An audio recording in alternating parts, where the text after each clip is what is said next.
Graça e paz, amados e amadas, aqui é Kátia Rios e nós estamos hoje no Salmo 7. E o Salmo 7 é o primeiro que aparece como uma categoria imprecatória. E o que vem a ser essa categoria? São orações pedindo ao Senhor justiça contra os inimigos, são expressões sinceras de sentimento acerca de outros e para resoluções de conflito. E aqui nesse Salmo 7, nós vamos ver isso. Davi, ele fez esse canto porque ele estava, assim, de alguma forma sendo afligido por Cuxi, o benjamita. A palavra de Deus não relata nada sobre Cuxi, mas nós sabemos por ele ser benjamita. E quem era benjamita? Era Saul. Então muitos tinham mágoa, raiva, ódio de Davi por conta que ele entrou no lugar de Saul. Então haviam mentiras, calúnias que não eram verdade. Davi nunca se levantou contra Saul, mas imagine o que deveriam estar falando. Outra coisa, lembra quando Davi, ele fugiu do seu filho Absalão e houve aquele benjamita que começou a praguejar e a atirar pedras em Davi, e Davi já estava no trono há um bom tempo. Isso então conclui que havia muitos benjamitas ali que ainda guardavam muita raiva e rancor de Davi. E mediante isso, Davi escreve esse salmo. E nós vemos que esse salmo é escrito no momento de muita angústia, aonde ele se sente acuado, aonde ele se sente perseguido e que ainda pode ser estraçalhado como um leão estraçalha a sua presa. E ele já começa pedindo salvação ao Senhor. E ele diz assim: Senhor, meu Deus, eu me abrigo em ti, salva-me de todos os meus perseguidores, liberta-me, Senhor. Então ele já começa o hino, ele já começa o salmo aqui com um grito de socorro, com um grito de clamor, né? Que não me agarrem, versículo 2, como leões, e levando-me para longe, me estraçalhem sem haver quem me livre. Então ele está falando que realmente ele está se colocando até como uma figura indefesa e eles como leão para agarrar Davi. Senhor, versículo 3, Senhor meu Deus, se procedi como me culpam, se em minhas mãos há injustiça e iniquidade, se paguei com o mal o amigo que me fez o bem, se de tudo despojei meus adversários, que o inimigo me persiga até alcançar que me pisoteie vivo sobre a terra e arraste a minha honra no pó. Davi não está dizendo que ele não tem pecado, mas ele está dizendo o seguinte: nisso que estão caluniando ele é justo. E ele está dizendo ao Senhor: Senhor, se por acaso houver aqui realmente maldade em mim, mediante isso que eles estão fazendo, que eu realmente venha a perder a minha honra e que o inimigo me persiga e me pisoteie. Sabe, amadas, eu estava dando uma olhada aqui e eu vi no YouTube tanta coisa sobre o Salmo 7, sobre meditação. E assim, 70 vezes 7 para ouvir antes de dormir, para você ser livre dos seus perseguidores. Então, virou até um mantra o Salmo 7. Mas veja só, nós temos que ir para a clareza da palavra. Davi aqui, ele tem absoluta certeza que ele aqui, ele não era... ele não tinha injustiça aqui quanto a esse caso. Ele não tinha erro, ele não tinha pecado quanto a esse caso. E ele não está dizendo que ele é justo, porque muitas vezes a gente se põe na posição de bonzinho, de justo, e todos os outros são inimigos. Nós sabemos também que o nosso coração é enganoso. E Davi aqui, ele tem plena consciência do que ele está fazendo, né? E depois do versículo 5 para o versículo 6, nas Bíblias antigas tem aqui pausa. Então é sinal que houve uma reflexão, houve uma pausa. Então primeiro Davi, ele pede socorro, ele apresenta o que os inimigos estão fazendo com ele, e depois ele também apresenta que ele não tem nem algo de errado que ele fez quanto a isso, né? E depois ele começa com uma outra forma: olha, levanta-te, Senhor, na tua indignação, ergue-te contra o excesso de fúria dos meus opressores. Desperta-te, meu Deus, estabelece o teu juízo designado. Sabe, amadas, aqui nós brasileiros, na língua portuguesa, a parte quando a gente fala de juízo, tem muito a ver com condenação. Mas aqui no Salmo, julgar é com frequência uma ação salvadora. Então muda também o contexto. Então, quando a gente vê justiça, juízo, vamos estar observando que tem também essa ação de resgate, de salvação. Tá? E aqui ele está pedindo: desperta-te, meu Deus, estabelece o teu juízo designado. Calvino, um homem assim renomado antigamente que ali interpretou, fez comentários da palavra de Deus, ele sugere aqui que Deus até estava um tanto quieto, que Deus estava um tanto em silêncio nesse momento. Por isso que Davi, ele fala: desperta-te, de uma forma tão alta, né? E a gente percebe que muitas vezes o Senhor realmente, ele se aquieta em algumas situações, porque nós estamos precisando olhar para dentro, nós estamos precisando também nos aquietar, avaliar a situação e crescer, porque depois de uma situação dessa, o Senhor cresce demais em nós. No final eu vou falar um pouco mais sobre isso. No versículo 8, Davi deixa claro que é o Senhor que julga os povos. A justiça não está na mão de Davi. Então ele fala: o Senhor é quem julga os povos. Julga-me, Senhor, conforme a minha julga-me, Senhor, conforme a minha justiça, segundo a inocência que há em mim. Sabe, amados, a justiça a Deus pertence, e Davi está deixando claro aqui: o Senhor é quem julga os povos. Versículo 9: Deus justo, que sonda as mentes e entranhas, dá fim à maldade dos ímpios e ao justo dá segurança e paz. Algumas Bíblias falam mente e coração, outras Bíblias falam mente e rins. Então, tudo isso tem referência à nossa alma. Ele julga a nossa mente e coração, a nossa alma. Ele vê o que está no nosso pensamento. E ele dá fim à maldade dos ímpios e ao justo dá segurança e paz. Então, a nossa justiça é olhar para Cristo, se apegar a Ele e saber que nele nós temos segurança e paz. No mundo tem injustiça, sim. Nós vamos sofrer injustiça. A vida é cheia de injustiça, como também muitas vezes nós não somos justos também com as causas dos outros. Mas Davi diz aqui no versículo 10 que Deus é o escudo que me cobre e o salvador dos corações retos. E é isso que nós temos que ter em mente, que Deus é nosso escudo. Deus, a espada, nós vamos ver que quem usa a espada é o Senhor, mas nós usamos o escudo.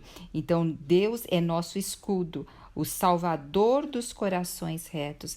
Veja só, amadas, agora vamos supor que se eu não fosse justa mediante uma situação, eu teria que pedir o sangue do Senhor, confessar os meus pecados, e se tiver que consertar a situação, vou fazer e vou trazer o Senhor novamente aqui, presente como escudo na minha vida. Olha que rico, versículo 11. Deus é o justo juiz, Ele é o justo juiz. Sabe, muitas vezes a gente quer julgar a causa, quer falar isso, Deus conhece mente, corações, entranhas.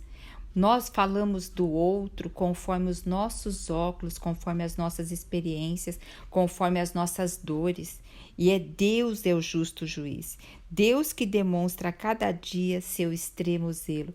Agora também, mediante as situações de injustiça, se nós ficamos indignados, imagine o Senhor. É Deus que demonstra a cada dia seu extremo zelo. Então, Deus sabe de todas as coisas. Caso o homem não se converta, Deus afiará a sua espada. Você vê? A espada é do Senhor nesse caso aqui, pois ele já armou o seu arco e o aponta. Para nós, o Senhor é nosso escudo e Deus é que vai usar a espada. A vingança não pertence a nós, a vingança pertence ao Senhor. E aqui diz: preparou para si armas de morte e produziu flechas flamejantes. Agora veja o 14, ele vai falar da pessoa ímpia. O que ela faz? Ela gera maldade e ela vai conceber, sabe o que? Sofrimento. ela vai conceber um próprio sofrimento e vai estar dando à luz a desilusão. No fim, ela vai ver que é tudo sofrimento, que é tudo desilusão. Olha, quem cava um buraco como armadilha, cai em fossa profunda, que ele mesmo fez. Vocês já viram pessoas cavando um buraco? Ela tem que ficar dentro do buraco, né? Não dá para ela cavar um buraco e ela ficar fora do buraco. Então a pessoa está cavando o buraco e ela está ela mesmo entrando naquele buraco. Assim sua maldade se voltará contra ele e sobre a própria cabeça cairá a sua violência. Ele está dentro do próprio buraco que ele está fazendo. Agora, o último versículo, amadas e amados, veja como ele termina. Para onde ele vai olhar e terminar aqui a sua oração. Ele diz, eu, porém, o que ele quer dizer? Não vou ficar olhando para os meus inimigos, eu não vou ficar dando todo o meu coração para eles, mas eu, porém, o que eu vou fazer? Eu darei graças ao Senhor por sua justiça. Deus é justo, nós temos que entregar as nossas causas ao Senhor. Salmodiarei e cantarei louvores ao nome do Senhor, o Altíssimo. Então aqui nós vemos que agora ele diz a palavra eu, porém. Tá, eu não vou ficar sendo vítima, eu não vou ficar sendo vingador. Eu, porém, eu vou dar graças ao Senhor. Ele está falando de gratidão por sua justiça e eu vou louvar, vou cantar o nome do Senhor, o Altíssimo. Inclusive esse salmo é usado na festa do Purim. A festa do Purim é quando ali Esther, lembra? Os judeus foram libertados, não, eles foram livres da artimanha ali que havia sido feita. Então aqui eles cantam na festa do Purim como a libertação dos inimigos ali. E eu quero destacar alguns pontos. A gente vê do versículo 1 ao versículo 5 que Davi, ele estava com medo, ele estava com um risco eminente, havia uma perseguição. E amados e amadas, o que uma perseguição faz conosco? Ela nos empurra, ela nos leva para uma ação, tá? Para onde nós corremos quando somos perseguidos? Quando nós estamos com medo. O medo, ele traz em nós uma resposta até biológica, fisiológica e emocional, de lutar ou fugir.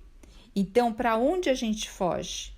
A gente tem que sempre fugir para a justiça de Deus, sabe? Porque as injustiças mesmo nos causam indignação, nos causam medo e vai nos levar à ação. E sabe que isso me faz lembrar?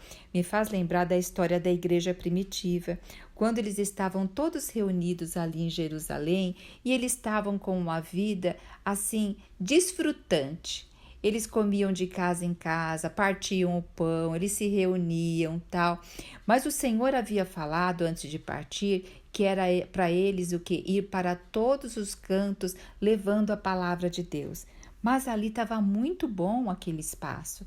E o que acontece? Veio a perseguição e eles tiveram que sair dali. E quando eles saíram dali, a palavra de Deus foi levada para todas as regiões. Então, muitas vezes, a perseguição, a injustiça, o Senhor quer que nós também saímos do nosso cantinho de, entre aspas, de segurança, de conforto. O Senhor muitas vezes permite perseguição e injustiça para nos levar para outro nível.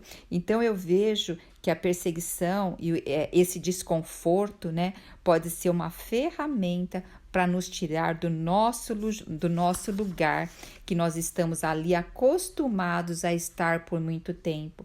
E sabe outra coisa, amados e amadas, que a injustiça, ela nos leva a nos mover e também nos leva a ter uma avaliação, a olhar para dentro de nós e avaliar. O que será? Será que realmente eu fiz algo que acarretou isso?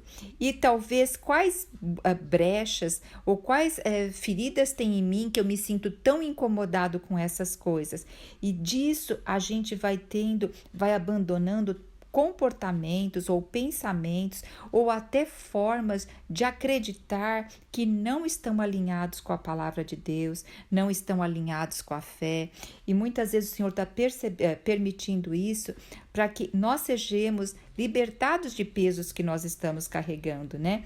Então, essa autoavaliação que muitas vezes a injustiça nos leva, pode isso nos ajudar a perceber se há algo em nós que não tem andado de acordo com Deus. Só que tem uma outra coisa. Essa situação também pode nos levar a uma situação de vitimismo. Sim, de vitimismo. De nós nos acharmos coitados, que ninguém olha o que a gente faz, que tudo acontece conosco, que a vida não é fácil. Só que a gente não vê Davi terminando o salmo dizendo assim: ai, Senhor, coitadinho de mim, Senhor, me acuda, Senhor, veja, eu não tenho mais o que fazer, Senhor. Ele termina o salmo: eu, porém, darei graças ao Senhor por sua justiça. Então, amadas, quando eu olhei lá no Instagram, vi tanto esse salmo, no Instagram não, no YouTube, tanto esse salmo como meditação das perseguições. Aquilo tudo está incentivando, sabe o quê? A você se ver como vítima. E também, nessa situação, a pessoa também pode ir para um outro extremo, de ser vingadora, de ficar com tal indignação, de ficar com raiva e muitas vezes não entrar na vingança, mas aquela raiva vai consumindo ela. Vai consumindo e aquilo vai fazendo mal para todas as partes do corpo e vai trazendo um coração endurecido. Então lembre-se, agora, tudo aquilo que você já percebeu na tua vida, aonde houve injustiça, aonde houve uma perseguição, leve agora na presença do Senhor e pede para o Senhor limpar o seu coração. Se houver aspecto de vitimismo, peça para o Senhor limpar. Se houver aspecto de indignação, de raiva, de frustração, de mágoa, de ressentimento, também apresente ao Senhor. Fala: Senhor, limpa meu coração. Eu quero ter um coração limpo, uma terra saudável, para que tudo que o Senhor colocar em mim possa crescer e frutificar.